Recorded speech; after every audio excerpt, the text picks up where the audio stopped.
ñun ñi nga xam ne ñoo nekk ci association laago yi muy personnes handicapées yi li ñu seetlu mooy suñuy mbir yéex na lool naam nit ñaa ngi def ay jéego waaye suñuy mbir yéex na lool 1992 la ñu ne Sénégal dafa war a am loi d'orientation ñëpp nangul ñu ko kenn neewul luñ koy doy waaye bi ñu koy laata am toog nañ ba 2010 muy fukki at ak juróom-ñett ñu topp ci benn jaan di daw yàlla def 2010 ñu am loi bi biir loi bi nag indi ay ponk yoo xam ne suñu ko toppee xëy na suñu affaire tane muy carte d'égalité des chances muy haute autorité muy prise en charge médicale muy prise en charge kii muy l'allocation adulte handicapé yooyu yëpp ñu doxañ ko ci loi bi waaye loo xam nga lu koy jëmmal ay texte d'application mooy jëmmal loi mooy maanaam loi dafa soxla décret loi dafa soxla arrêté waaye décret yi ñu ci waroon a boole boobu ba léegi mooy tardé 2010 ba 2025 ñu ngi daw ci ginnaaw décret yooyu parce que décret yooyu mooy jëmmal loi bi par exemple tey jii décret bi dafa ne képp kuy handicapé da nga war a am carte waxuñu dañ la war a jox dara da nga war a am carte bu wane ne yow personne handicapée léegi la cay ànd nag nga am ko waaye gouvernement bi dafay mooy yi fi jàll ak yi ba tey ji li muy defar ci carte d'égalité des chances dafa néew lool soo xoolee li mu personne handicapée yi personne handicapée yi ëpp nañ million carte yi mëtugul 150 000 depuis 10 ans man bi ma nekkee assemblée nationale lii mébétu gouvernement bi moo doon chaque année ñu defar 50 000 cartes ma ne leen balaa ngeen di daj handicapé yi 100 ans ñu ne 50 000 la ñu war a defar ma ne nous sommes plus d'1 million balaa ngeen ñuy daj ñun ñëpp dinañu yóbbu ñibbi bar sax kon boog solo waxtaan wi mooy lañu loi bi may nañ ko jëfe nañu taxawal la haute autorité du handicap nañu woote le plus rapidement un conseil présidentiel sur la question des personnes handicapées ñu waxtaane lépp échanger lépp taxawal li ñu war a taxaw waaye haute autorité bi su amul lii nga xam ne yéene nañ ñu ko dina yéex a taxaw parce que blocage yi nag ñu ñemee ko wax blocage yi c'est des blocages de l'administration Macky Sall def na 5 conseils au moins yu mu ne gaaw leen ci mbiru handicapé au moins Diomaye Faye def na 3 conseils yu mu ne gaaw leen ci mbiru handicapé waaw lu tax mu yéex parce que kenn da ko dul toppatoo ki koy toppatoo mën ko toppatoo war ko toppatoo muy liggéeyam muy sacerdosam muy lu ko réew mi dénk mooy la autorité day yeewoo handicap yendoo handicap fanaanoo handicap te handicapé bu ko soxla dana mën a wax ak moom sàkkantuma laak nag suñu président wala suñu benn association kon moom wax dëgg ak yàlla nañu gaaw ci haute autorité bi jërë leen jëf. d'accord bon salaamaaleykum bon dañuy bëgg a tënk li nga xam ne sama doom Jamila wax na ko ci carte égalité bi ñu ngi nuyu ñëpp ñi fi teew di ñaan jataay bi liñ fi mbébét yàlla na ko yàlla sottal bon comme niñ ko xamee nag carte égalité des chances bi bañ ko lancé léegi fukki at la mooy 2015 Macky Sall moo ko lancé ci King Fahd Palace defe naa bëri na ñu nekk fi ñoo xam ne teewoon nañ fa mais dañuy wax ci njëriñu carte bi article 3 ci loi d'orientation bi nga xam ne moom la sànc doon waxtaane nga xam ne am na léegi fanweeri at ak ñett ba ñu commencé processus beeg léegi ngeen xam ne yàgg na ñun bañ koy kii boobu ñun ay tout tànk yu ndaw la ñu woon waaw amuñu woon borom kër amuñu woon ay njaboot te léegi am nañ ay sët am nañ lépp kon kon sànq ni mu ko waxee seede yàlla kon yàgg na defe naa lu judd màgg ba am sët kon loolu moom vraiment war na am njariñ ñuy wax ni 2010 bi ko Macky Sall lancé carte égalité bi nag muy am solo du ma ñëw si cadre juridique parce que wax nañ ko au niveau international ak sous régional ba national am na tey ay matukaay yoo xamante ne jël nañ ko pour mu jëmmal carte boobu mais li may wax si carte bi rek mooy carte bi dafa am ñaari njariñ dafa am ñaari fonction maanaam fonction bu njëkk bi moom mooy identification fexe ba ñu ràññee ni nit ki woy laago la ak ban xeetu laago la am ak laago bi ban dayo la toll loolu carte bi daf koy wane. beneen bi ci des mu am ay service maanaam ay njëriñ yoo xam ne dañ ko lëkkalee carte bi muy juróom-ñaar am na lu jëm ci kii Jamila wax na ko premièrement carte bi boo ko amee bu identifié ni yow mi woy laago nga wàllu lu jëm si appareillage assistance technologique maanaam luy gunge way laago bi ba laagoom boobu mën a complet xam nga boo xasee am laago day am lu wàññeeku ci yow mais wàllu assistance technologie mooy ñëw la nga xam ne manqué woon na si yow mu mottali ko lu demee ni ay kaan ci silmaxa yi ay fauteuil roulant ay bekki ay appareil auditif ak ay jumtukaay yu bari yoo xamante ne dina permettre même suñu mbokk albinos ay crème solaire dina permettre yow tey sa handicap boobu noonu mu am loo xam ne muur na ko wàllum njàng mi tamit Jamila ñëw si muy lu am solo te defe naa nit ki boo jàngul doo xam dara soo xamul dara doo mën dara soo mënul dara doo ko mën a weccee ko ak dara kon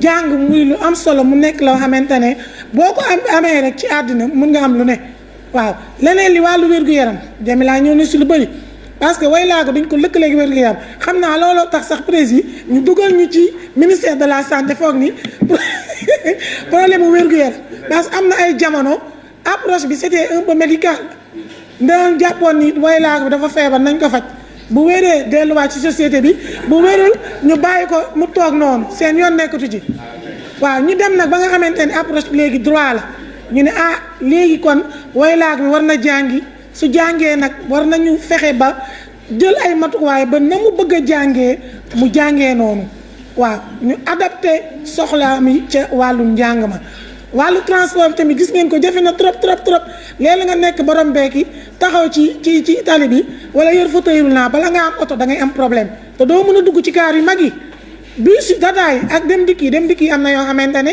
tey war na mën a am fauteuil roulant war na ci mën a dugg mais yooyu bu ñu xasee ba egg si Sénégal dañ koy dindi teg ko ne yii daw mooy yi nga xamante ne tey boo nekkee way laago boo ci bëggee dugg da ngay am problème te nee nañ carte boobu dafa war a yombal wàllu dem bi ak dikk bi ñu ne war na sax yombal way laago bi li nga xamante ne war nañ ko jàppalee muy wàllu aide financière carte bi daf ko war a yombal jamono yee gis ngeen ni wàllu bourse bi joxe nañ ci lu xaw a takku nag dem nañ bay am ay lu 34000 yoo xamante non 69000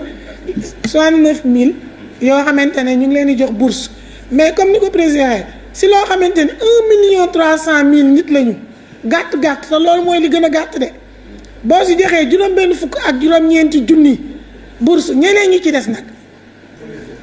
des nag kon dañuy xam ne am na ay jéego yu ñu seqi mais soriwul jéego yi soriwul te yoon wi dafa gudd moo tax dañu war a léegi baral jéego yi il faut que ñu carte bi il faut que mu effective pour soxlay way laago yi lu ci bari ñu mën ko léegi boo indee sa carte bi sax si wàllu kër docteur dañ lay carte bi ñun xamuñu ko de li ñu xam mooy dañ lay jaarale service social bu dee am na fa bu fa amul ñeen ñi ci seen wàllu mbaax wala seen wàllu yërmande ñeneen ñi nag ñu la ñu ne ñun li ñuy am fii ci dispensaire bi matuñu sax kon nag ñun du boo fayul doo fi mën a faju kon xamee yooyu tamit yu yéeme la moo dañuy wax ni vraiment carte bi ñu ngi ñaan comme monsieur Santhie no autorité bi parce que problème personne handicapée dafa nekk problème bu transversal waruñu ko dénk rek benn ministère te lii Santhie wax mooy autorité bi loolu lay dox mais carte égalité bi tamit dafa am ay services yu bari yuñ ci dëxëñ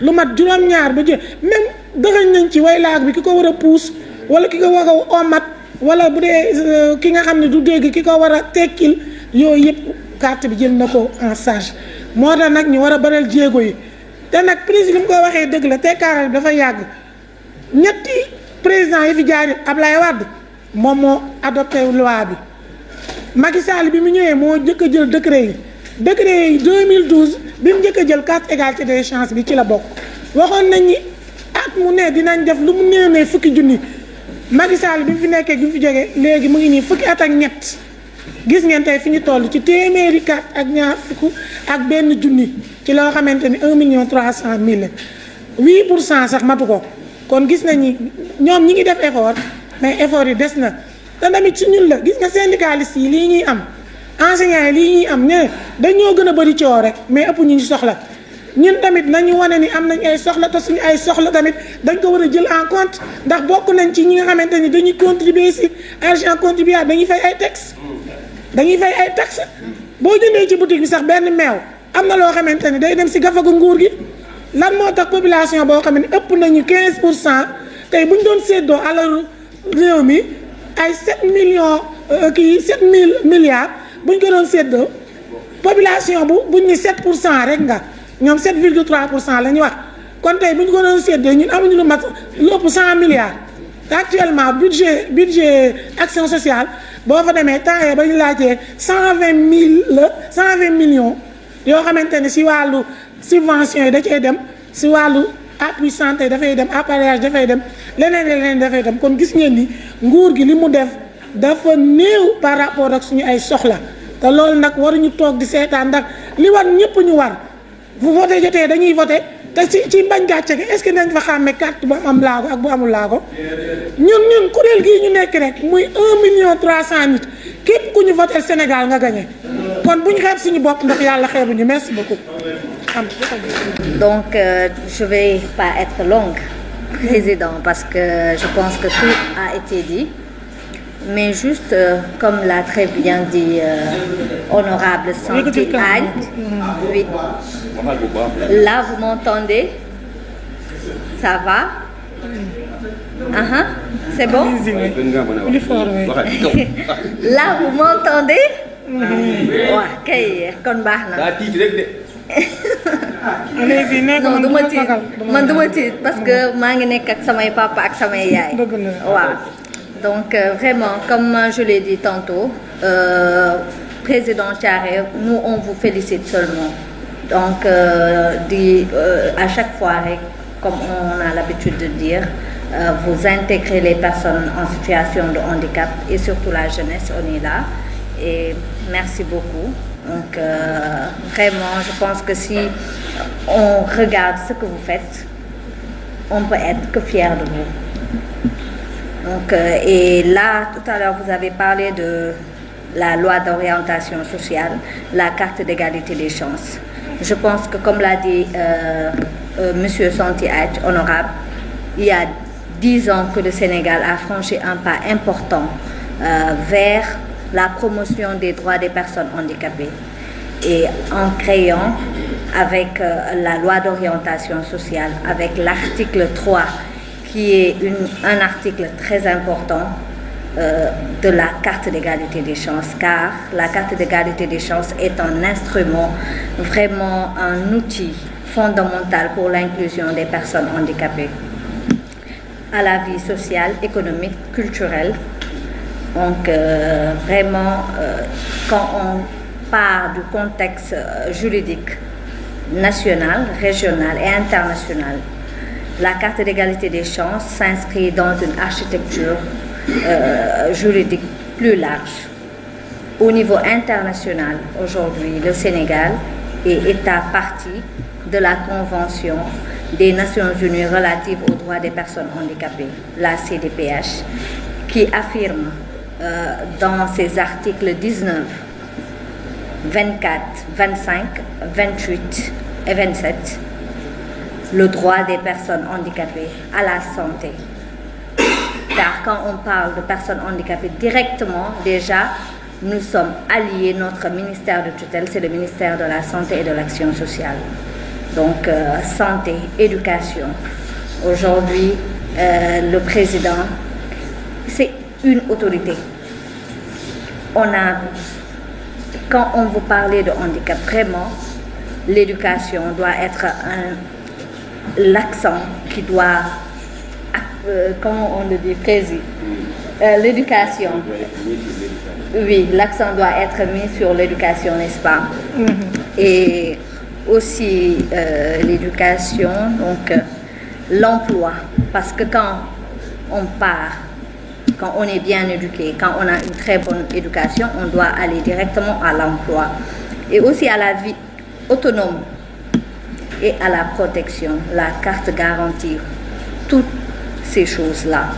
Donc au niveau régional, la Charte africaine des droits de l'homme, des peuples et de son protocole de Maputo, ainsi que la stratégie continentale de l'Union africaine pour l'inclusion des personnes handicapées de 2022 à 2032.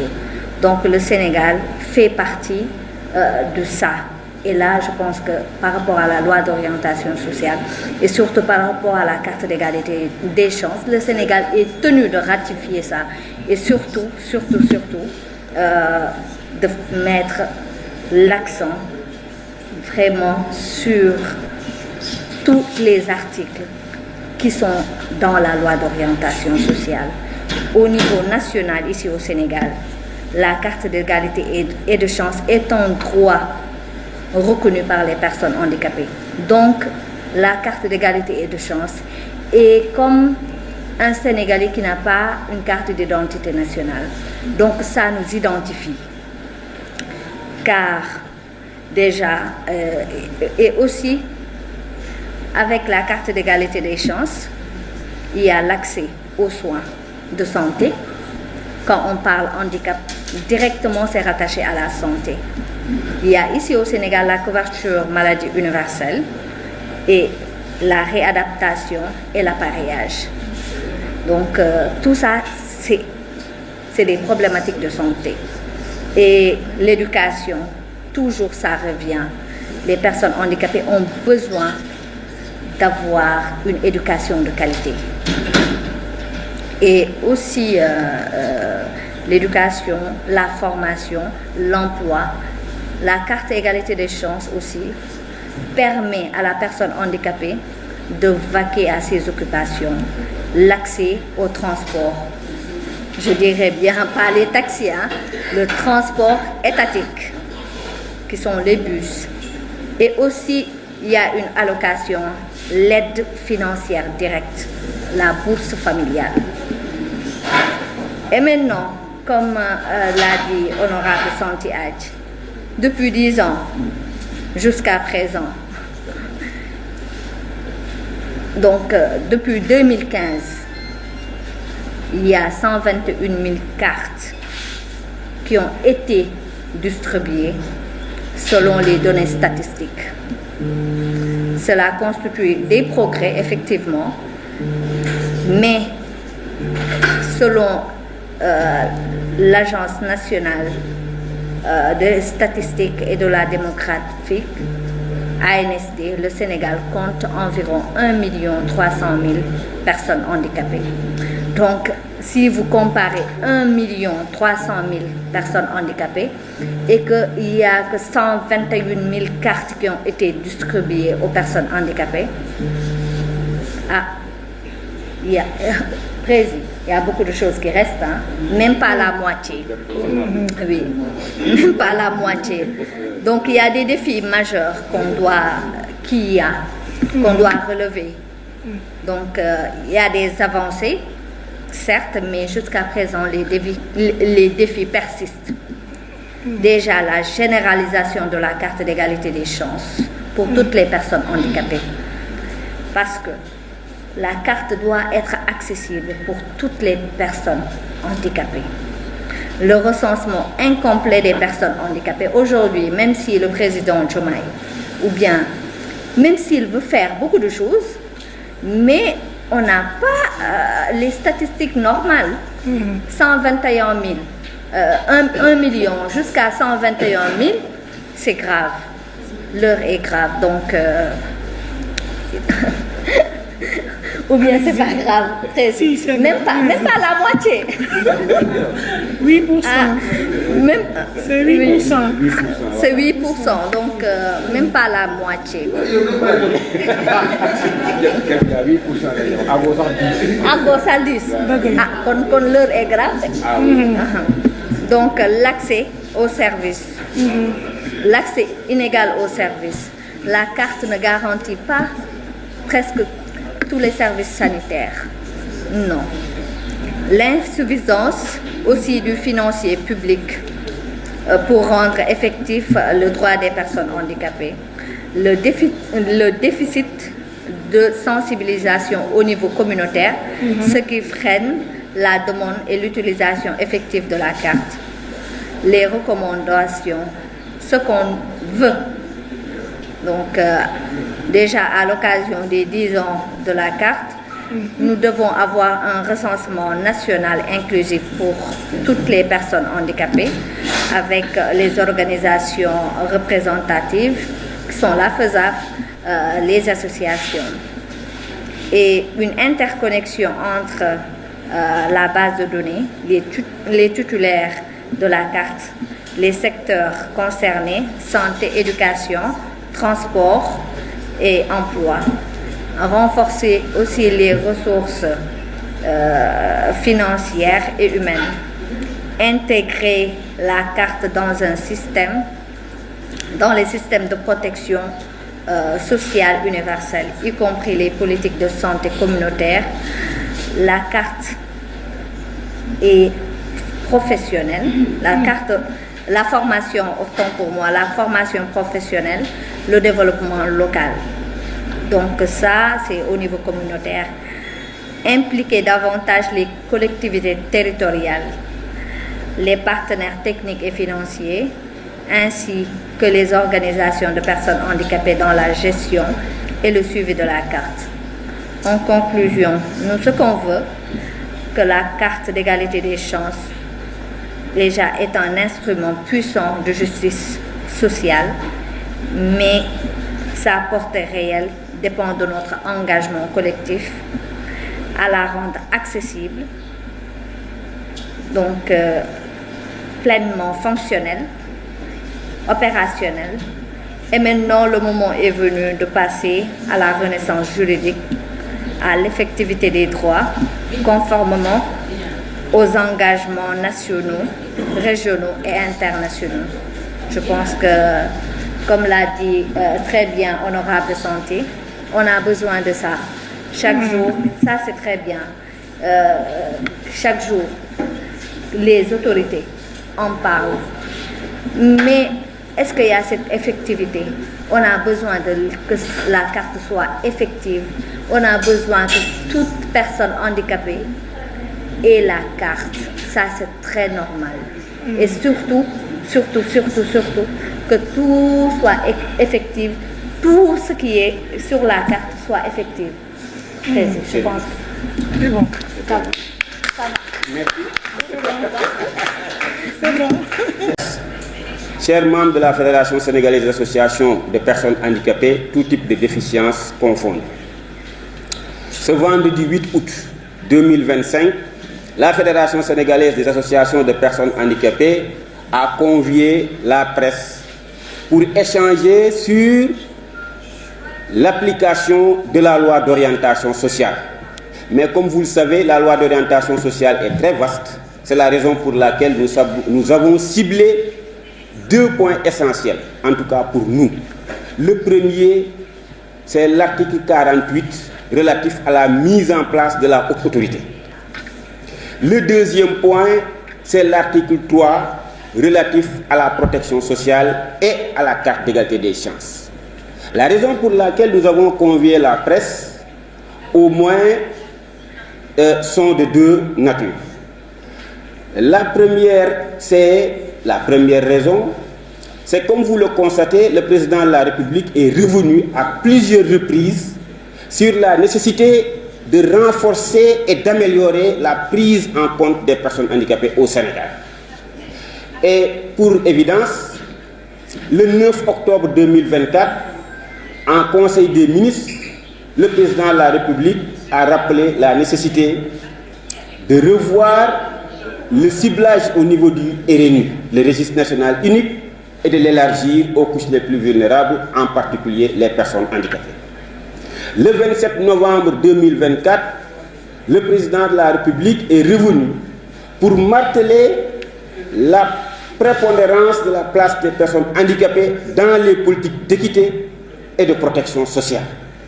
Et c'est là où il a invité les ministères de la Santé, de la Famille et des Solidarités à aller dans le sens d'une revue de la loi d'orientation sociale et de l'application de ces textes.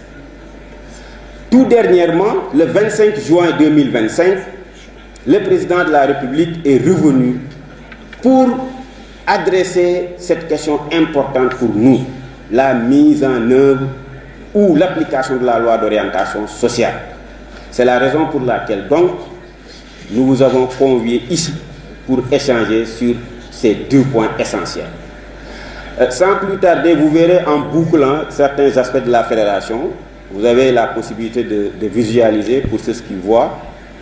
Malheureusement, pour ceux qui ne voient pas, c'est dommage.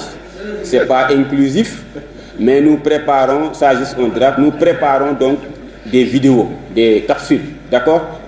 Comme ça, avec l'interprétation en langue des signes. Comme ça, tout le monde sera au diapason. Donc, sans plus tarder, nous allons donner la parole à honorable député, maire, ancien et référent.